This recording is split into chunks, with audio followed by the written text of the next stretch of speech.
এখন আমরা প্রবেশ করেছি খেজুর বাগানে।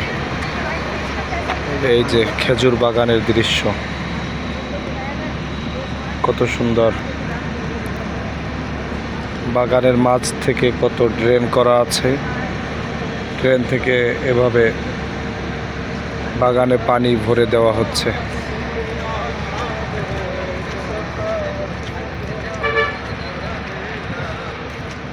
কত সুন্দর পরিবেশ।